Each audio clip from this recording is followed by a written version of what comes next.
tem uma afirmação do Perry Anderson que é muito importante, que diz: quando finalmente a esquerda chegou ao governo, tinha perdido a batalha das ideias. Hegemonia, no sentido gramsciano, é isso, quando mesmo aqueles que são vítimas ou são adversários incorporam os teus valores. Então, esse é o elemento decisivo. No Brasil e fora do Brasil, a disputa fundamental é ideológica, é de valores. Mesmo onde nós avançamos, como no Brasil, Argentina, Venezuela, não conseguimos construir ainda uma ideologia, quase perdemos a eleição por causa dessas coisas. A nossa esfera é a esfera pública, em que o fundamental não é o consumidor, é o cidadão. O fundamental não é a mercadoria, é o direito. Então, o que pode ter de socialismo, de anticapitalismo aí? Fortalecimento da esfera pública. A esfera pública tem embrionariamente um elemento anticapitalista, porque ela favorece o direito e não o poder de compra, o cidadão e não o consumidor.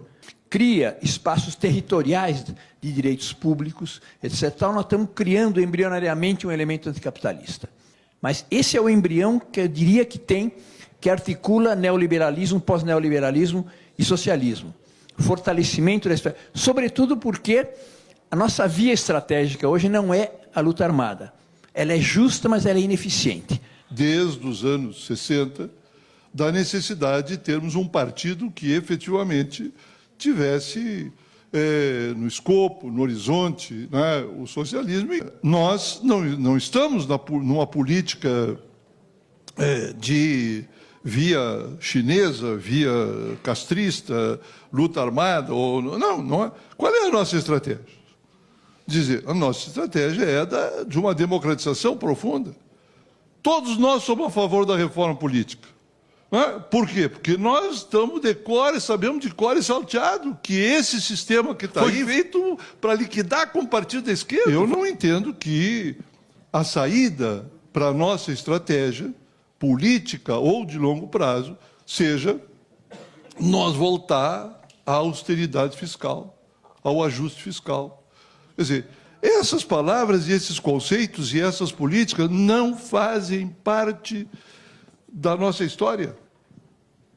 Qual é o problema? Nós vamos ficar discutindo se o superávit é 1, 2, 3%?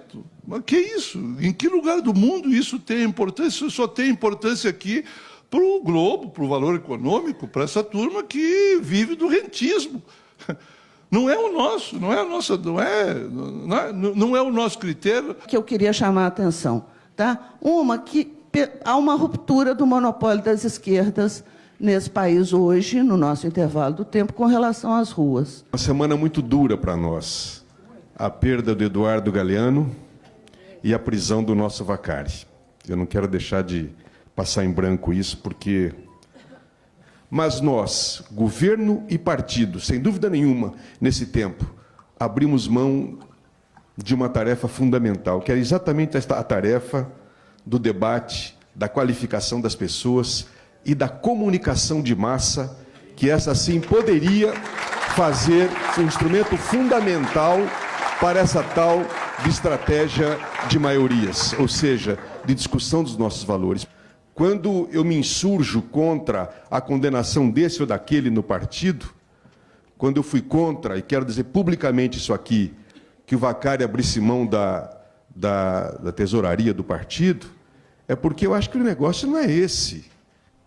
Não é com moralismo que nós vamos mudar essa questão, porque nós, de fato, fomos levados de alguma forma e tragados, quero insistir, coletivamente, por um conjunto de valores dominantes. Sinceramente, eu não vejo outro caminho. E quero insistir, o caminho não é o moralismo, é uma ética de acordo com o nosso projeto, a nossa necessidade de retomarmos, de fato, a nossa ousadia na questão da comunicação.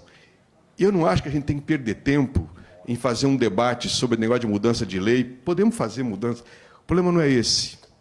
Eu estou lá em Brasília desde 2003 e assisti, só no nosso governo, o crescimento das redes de comunicação que gente que não tem nada a ver com o governo foi fazendo. Vou citar dois exemplos. O exemplo da Igreja Católica e das igrejas evangélicas. Enquanto a gente ficou de braço cruzado, o nosso governo foi fazendo concessões, e tinha que fazer, porque chegavam as demandas lá. E nós ficamos de qual tamanho?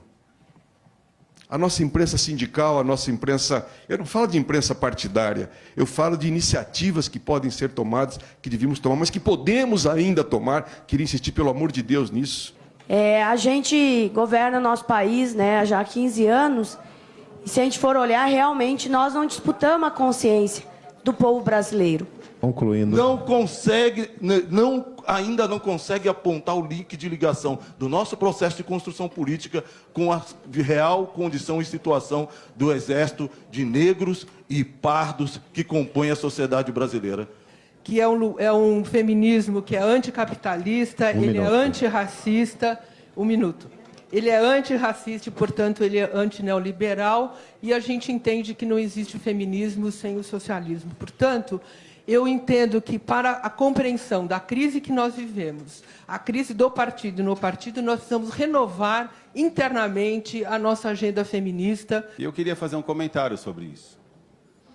Que, para poder cair nesse imbróglio e optar pelo governo de coalizão, a gente teve que abrir mão, né, do discurso de classe. Em determinados momentos, a gente não coloca a luta de classes na rua. A gente não coloca a discussão ideológica. O que salvou o Lula em 2005 foi justamente isso. A direita começou a pressionar, o Lula fez uma plenária com 5 mil dirigentes sindicais no Juventus, colocou a luta de classes na rua, eles desistiram da ideia do impeachment e vamos sangrar, e a gente ganhou a eleição do mesmo jeito. Fica fazendo coalizão lá em cima, fica fazendo acordo com o Levi, fica fazendo acordo para aumentar a taxa de juros e não ouve a militância do partido. Não propõe a reforma dos meios de comunicação. O que o Paulo Bernardo está fazendo sentado em cima do projeto da reforma? Por que não faz a reforma política? Vai ser lamentável a gente terminar o nosso governo sem a reforma política. Um minuto. Porque nós estamos indo para o matadouro, nós estamos sacrificando os nossos principais dirigentes, e se a gente não fizer a reforma política e uma hora a direita ganha a eleição, não mudou nada esse país. Eles vão passar régua em tudo que a gente fez e tudo vai continuar igual. Essa história que o Brasil está maduro, está amadurecido, que a democracia... Isso é papo. Isso só serve para a direita dizer, nós estamos tão amadurecidos que tanto faz você votar no Aécio ou na Dilma. O país vai continuar democrático. Alianças, companheirado. Nós temos alianças para quê? Para ajudar a aprovar os projetos que nós queremos. Se não temos o apoio do projeto, qual a possibilidade de por que não romper? Tirar os ministros que são da aliança, que é a direita, e botar o pessoal nosso para tocar isso daí. Segundo ponto, patrocínio, comunicação, Gilberto. O Gilberto fez a pergunta, o que fizemos? E Gilberto respondeu, não fizemos. E não fizemos mesmo. Pergunta que eu faço, há ainda a possibilidade de fazer alguma coisa depois de 2007, antes de 2022, mudando, retirando o patrocínio das principais empresas, da empresa de comunicação, das empresas que têm mais influência no país. E passar, por exemplo, João Cardoso, para a gente fazer um jornal lá em Mariporã, patrocina os jornais do serviço, não, como é que eu digo, da sociedade, dos movimentos sociais. Qual a possibilidade ou qual a possibilidade de fazer isso daí? Como construir o socialismo sem que haja, de fato, um enfrentamento com os meios de comunicação. Eu vou deixar com você, Mídia, ok? Não, mas não estamos falando de criar alternativa de comunicação para que a gente esteja inserido nas redes. Nas redes já foi faz tempo, pessoal. A gente tem que ser das redes. A gente tem que ser a imagem e a semelhança da rede. A gente tem que se organizar como a rede se organiza. E eu vou distribuir um papel da Dilma no segundo turno, falou, nós ganha, ou o capitalismo, o capeta, vai destruir nosso trabalho, e a pessoa vem me xinga dizendo que a Dilma é isso, a Dilma é aquilo, o PT é aquilo. Não só realizar mais um evento de debates no interior do PT, isso é importante, mas e sair de lá forjando uma nova estratégia e um novo debate programático para enfrentar esse novo período acirrado da luta de classes. E, finalmente, a pergunta. Todos os expositores aqui, de uma maneira ou de outra, fizeram referência ao acúmulo de forças que é necessário para superarmos o neoliberalismo e para construirmos o socialismo no Brasil. O acúmulo de forças tem uma dimensão bastante apontada aqui, que é da disputa de valores, da disputa de hegemonia, né, da disputa ideológica. Mas, como sabemos, essa disputa não se dá de maneira abstrata. Ela se relaciona diretamente com condições objetivas, estruturais. ela se relaciona diretamente com aquilo que também apontaram os expositores, e que eu vou chamar aqui de uma, para dialogar com o que disse o Emir, com uma democratização da riqueza e do poder, uma democratização efetiva da riqueza e do poder, ou uma transferência da riqueza e do poder da esfera do mercado para a esfera pública, ou, se quisermos colocar em termos classistas, das forças do capital para as forças do trabalho. Bom, acúmulo de forças pressupõe estratégia, como bem disse o Raul. Nós temos que enfrentá-lo, porque ou nós debatemos a estratégia de acúmulo de forças, ou nós não saímos da posição que estamos atualmente. Certamente o problema da comunicação é um problema que a gente já tem colocado. O Gilberto sabe, eu conheci o Gilberto Carvalho quando nós fomos derrotados em 89, e o companheiro Tadeu de Pietro fomos levar um documento para ele, para o Perseu Abramo, dizendo que a questão da comunicação era estratégica para o nosso projeto. Eu acho que essa coisa está colocada para a gente de uma forma absolutamente clara. Se a gente não enfrentar a questão da comunicação, a gente realmente não vai avançar. Nós temos que despertar essa militância e não a gente vê essas convocações que foram feitas aí para essas manifestações, esse convescote de rico aí na Paulista, entendeu? Que nos deixaram... É uma vergonha que a Paulista esteja sendo ocupada dessa maneira. Que deu os black blocs? Onde é que foram parar os black blocs? Entendeu? Gente, nós temos que reagir. E a forma de reagir, eu não me conformei de ver o companheiro, o nosso companheiro tesoureiro, Vacari, humilhado da maneira que eu me senti humilhado como ele. Nós não podemos aceitar isso, gente. Não podemos. Em suma, olha, eu realmente não posso acreditar que a gente tenha que viver de novo o pânico e o pavor que a gente teve em 64. Nós já avançamos demais e não podemos recuar. E nessa questão de que as mudanças que nós propusemos ao país não podem ser apenas baseadas no que o orçamento suporta, mas é preciso mexer nas estruturas, e isso é uma coisa fundamental. Que essa questão dos meios de comunicação é vital para a gente poder fazer a disputa de hegemonia de maneira correta no país. E, finalmente, a gente lembrar que a opinião pública, ela, por vezes, ela chancela aventuras autoritárias, não só no Brasil, mas em muitos cantos, não é? Vamos lembrar que os americanos, depois do 11 de setembro, os estadunidenses, depois do 11 de setembro, eles toleraram e apoiaram a tortura para obter confissões. E nós vamos discutir depois como é que vamos resolver o déficit na contabilidade. Não vamos entrar na cantilena de cá, não, tem que ter superávit primário. Mas quem é que inventou a tese do superávit primário, pelo amor de Deus? Quer dizer, essa política não é nossa. E nós temos direito, a CUT tem o direito, o movimento social tem o direito de dizer, olha, isso não é a nossa política. Nós queremos que o nosso governo mude. Ponto. Então, duas coisas estruturais, essenciais, né? Democratização do processo eleitoral através de financiamento público, democratização dos meios de comunicação, nós ficamos estagnados. E a querida companheira Dilma herdou uma formulação da época da ditadura que não vale para a democracia.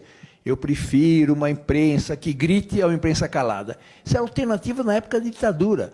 Nós perdemos na opinião pública, ganhamos na política social. Nós somos salvos pelo Acre, pelo fuso horário do Acre, dos ataques ao coração, de não ter visto aquele acompanhamento da eleição. Começo da eleição, grandes centros urbanos, centro-sul, 2/3 a 1/3. O Aécio teve 51 milhões de votos. Quanta gente de povo, não digo só beneficiário, povo, classes trabalhadoras e tal, votou no Aécio, uma candidatura de merda. Qual é o apelo que tinha? Então, nossa política é uma visão tecnocrática que acha, eu vou fazer bem para o povo, e fizemos muito bem para o povo, ele vai tomar consciência automaticamente. Não leu Gramsci, não leu Maquiavel. Esse governo não tem o direito de ser massacrado, porque vai colocar em risco um projeto que veio de antes, vai continuar, foi construído pelo Lula, pelo PT, pelas forças populares, nós não podemos correr esse risco. Nós fomos incapazes de construir um Congresso mais progressista, estamos longe de ter maioria de esquerda. Dolorosamente nós temos que ganhar o PMDB, senão o PSDB ganha o PMDB. É duro.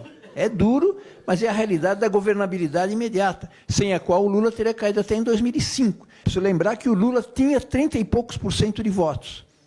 Lula nunca foi em primeiro lugar, até que o Serra desestruturou a candidatura do Ciro Gomes, e o decisivo foi saber quem ganhava os votos do Ciro Gomes. E como é que nós ganhamos? Com a carta aos brasileiros de Lulinha, paz e amor. Onde os meios de comunicação chegaram menos, porque a política social foi transformação inquestionável, no Nordeste nós ganhamos, de longe. Agora, onde tinha formação da opinião pública, nós perdemos. Quando o Renan fala no Senado não passa, quando o PSDB retrocede, mostra que mesmo com o Congresso reacionário, com mobilização popular, os caras sentem o baque. Percebe que as suas bases também, e vão ficar com a pecha de ter terceirizado, com aquilo que a gente conseguiu socializar. Ganha menos, trabalha mais, e 8 de cada 10 acidentes de trabalho tem a ver com terceirização. Isso é muito importante. Retoma a coisa de classe, a política para a juventude. Não quero subestimar nossos companheiros de dirigentes políticos.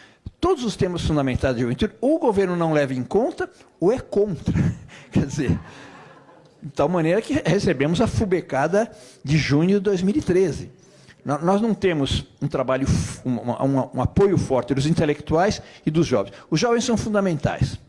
Os intelectuais não são fundamentais. Fundamental é a reflexão teórica. A militância pode fazer. Com a questão dos momentos sociais, o Partido Comunista Italiano tinha um esquema, que era ter uma lista de candidatos independentes dentro do partido. O cara não precisava entrar para o partido, mas podia ser candidato. O cara não tinha ideologia exatamente, não obedecia exatamente à disciplina, mas abrir uma quantidade de vagas de candidaturas, porque nós não vamos mudar o Congresso com as candidaturas atuais, mesmo com financiamento público. O movimento popular tem que ter as suas bancadas. Cadê? Lá tem o lobby da educação privada. Cadê a bancada da educação pública? Nós só vamos mudar o Congresso se a gente tiver eleições não apenas de membros do PT como tal. Pode entrar o PT ou não, mas tem que ser do movimento social com candidaturas próprias, independentes, etc. Eu acho que é isso que dá. A ideia de voltar às origens, né? Ou aquele PT que nós todos aqui dormimos tranquilo no travesseiro, mas não ganhávamos nunca. Mas o Lula foi o arquiteto genial desses acordos que viabilizaram o que a gente tem, que agora estão desfeitos. Um acordo com o PMDB, trazendo para cá, e um acordo com o setor do empresariado para investir.